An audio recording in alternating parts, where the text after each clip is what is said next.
Napaisip ka na rin ba kung bakit minsan hindi mo maintindihan ang iyong sarili? Yung bigla ka na lang nagbe-behave or nagre-react sa mga sitwasyon naturally kahit alam mong hindi ito makakabuti. Napatanong ka na rin ba kung bakit minsan ganun mag-behave ang mga tao sa paligid mo?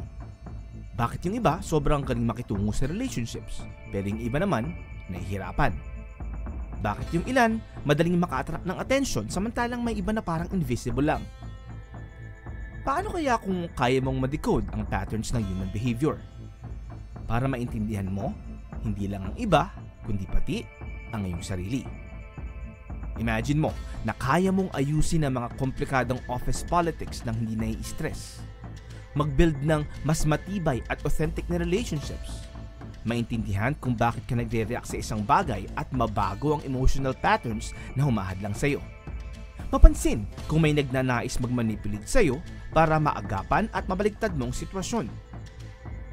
Kung gusto mong i-level up ang karir mo, palalimin ang relationships o ma-achieve ang personal growth, pag-usapan natin at himayin ang nilalaman ng aklat ni Robert Greene na pinamagatang The Laws of Human Nature.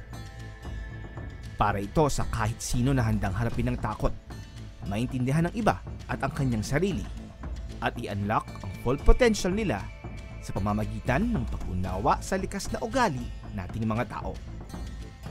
Umpisahan na natin. Law number 1. The Law of Irrationality. Master your emotional self. Alam mo ba kung sino talaga ang pinakamalakas na tao? Hindi sila yung marunong makipagsigawan. Hindi rin yung mabilis makaganti. Ang tunay na malakas ay yung marunong magtimpi. Kahit puno na ng emosyon, kaya pa rin kontrolin ang sarili. Ayon sa libro ni Robert Greene, meron tayong dalawang mind. May emotional self at may rational self. Yung emotional self, mabilis, padalos-dalos at reactive. Samantalang yung rational self, kalmado, nag-iisip at logical. Ang problema, madalas, nauuna yung emosyon. Tapos, saka lang nag-iisip. Kaya ang tanong, paano mo pipigilan yan? Heto ang mga suggestions ni Robert Greene. Kilalanin mo ang emotional triggers. Tanungin mo yung sarili mo. Ano yung mga bagay na mabilis kang mapikon? Sino yung mga tao na parang automatic ang naiirita? Sabi ni Greene, madalas konektado yan sa past experiences natin, lalo na nung bata pa tayo. Once na ma-identify mo na yung mga triggers mo, mas madali mo na silang i-handle next time. Gamitin mo yung pause strategy. Kapag na-trigger ka emotionally, huwag agad mag-take ng action. Huwag agad sumagot. Huwag agad mag-post sa social media. Mag-pause ka muna. Kahit 5 to 10 seconds lang. Sa simpleng paghinto na yan, binibigyan mo ng chance yung rational mind mo na pumasok. At minsan, yun lang ang kailangan para makaiwas sa gulo. Matutong mag-obserba ng ibang tao. Kapag naging aware ka sa emosyon ng ibang tao, mas nagiging aware ka rin sa sarili mong emosyon. Hindi mo na basta-basta pinapatos ang drama ng iba at mas natututo kang maging detached. Hindi cold pero in control. Mag-reflect pagkatapos ng emotional moments. Hindi sapat na natahimik ka. Importante ring tanungin ng sarili mo. Bakit ako na-trigger? Nakatulong ba yung reaction ko? Next time, anong pwede kong gawin? Every reflection is equals to one step closer sa emotional mastery. I-practice mo din ang pagiging kalmado araw-araw. Hindi instant ang emotional control. Sabi ni Greene, dapat sinasanayan araw-araw. Subukang mag-journal. Magbasa ng mga philosophy tulad ng Stoicism. Matutong maghintay, mag-isip bago kumilos. Yung emotional muscles mo, kailangan din ng daily exercise. Ito pang isang importante. Iwasan ang mga taong emotionally contagious. Alam mo yung taong ang hilig sa drama? Laging may reklamo, laging galit, or laging nega? Mag-ingat ka sa mga yan kasi nakakahawa ang emosyon. Kung hindi mo pa master ang sarili mo, madali kang madadala sa energy nila. Minsan, Ang pinakamature na choice ay ang umiwas. Tanggapin mo na emotional ka pa rin. Tao ka eh. Hindi ibig sabihin ng mastery ay wala ka ng nararamdaman. Ang ibig sabihin lang, hindi mo hinahayaan na emosyon ang magkontrol sa'yo. Pwede mong gamiting fuel yan. Ang galit mo, gawin mong motivation. Ang takot mo, gamitin mong guide. Ang lungkot mo, gawin mong inspiration. Lahat tayo ay may emosyon, pero hindi lahat marunong humawak nito. Kung gusto mong umangat sa buhay, sa relasyon, sa negosyo, sundin mo ang mga payo ni Robert Greene. Master your emotional self. Dahil sa panahon ngayon, ang marunong magtimpi, siya ang tunay na may power. Law number 2. The law of narcissism. Transform self-love into empathy. Sa totoo lang, kahit gaano ka kabait, kahit gaano ka ka-humble, may pagka-narcissist ka pa rin. Hindi mo man aminin pero ang utak mo laging may ako at ako sa background.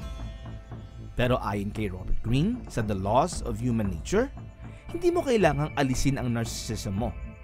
Pwede mo itong i-transform into empathy. Lahat tayo ay may narcissism. Bata pa lang tayo, sanay tayong tayo ang center of attention. Umiiyak ka, may kakarga. Magugutom ka, may magpapakain sa'yo. Ikaw ang bida. Pero habang lumalaki tayo, unti-unting nawawala yung spotlight at dito nagsisimula ang struggle. Yung iba, tanggap na di sila ang center ng universe. Yung iba, hirap pa rin. Now, sino ang mga deep narcissist? Ito yung mga taong laging gusto ng papuri, laging nasasaktan pag di pinansin, laging may drama, at walang pakialam sa nararamdaman ng iba. Sila yung toxic sa group chat, sila yung mahirap kausap sa trabaho. Kaya paalala ni Robert Greene, avoid them or learn to handle them carefully. Healthy narcissist versus deep narcissist. Hindi lahat ng narcissism ay masama. Ang goal natin, maging healthy narcissist. Pagkumparahin natin ang pagkakaiba ng healthy narcissist at deep narcissist.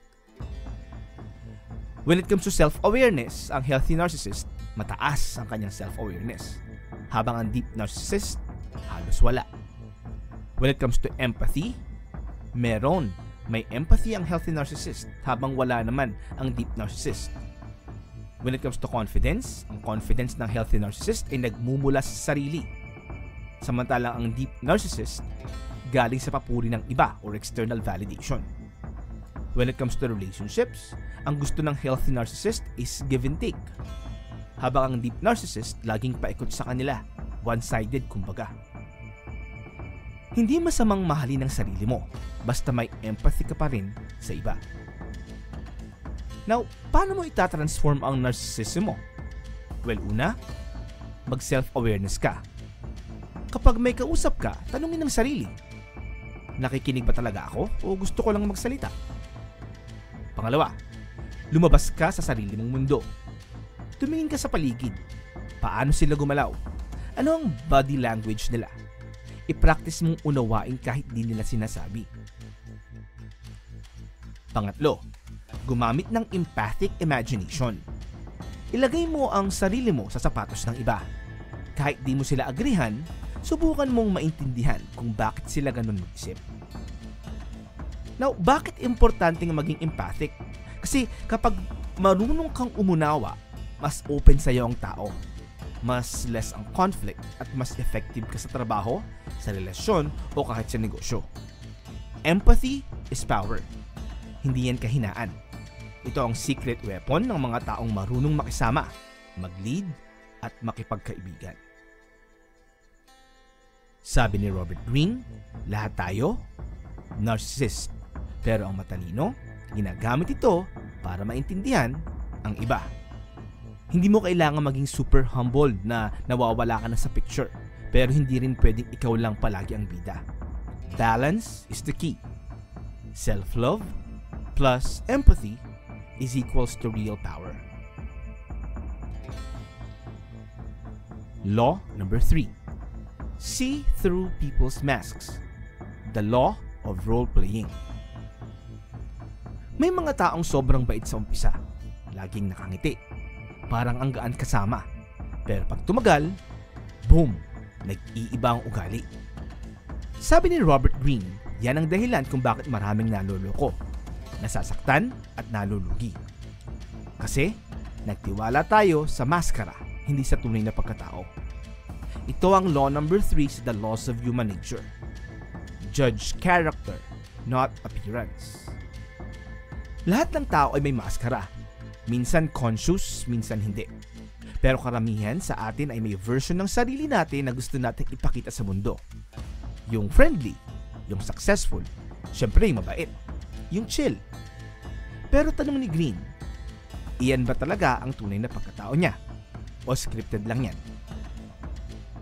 Ito ang mga red flag o mga senyales na huwag mo agad pagkatiwalaan. Yung mga masyadong charming na parang may binibenta.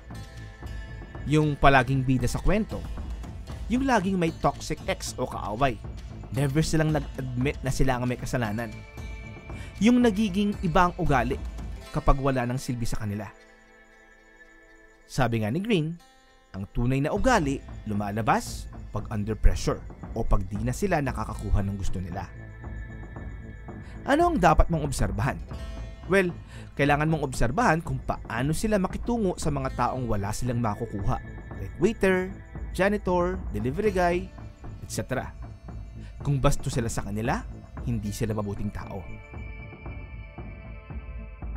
Obserbahan mo rin kung paano sila mag-react kapag may problema o stress. Kalma ba o parating may sinisisi?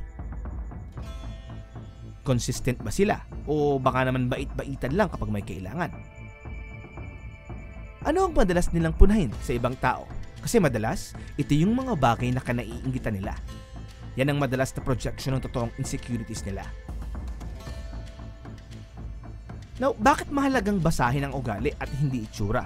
Well, kasi sa relasyon, baka ma-fall ka sa looks, tapos toxic pa lang ugali. Sa trabaho, baka ma-hire mo yung magaling magsalita pero tamad pala. Sa negosyo, baka ma-partner ka sa mukhang maayos pero traitor pala. Sabi ni Greene, character is destiny.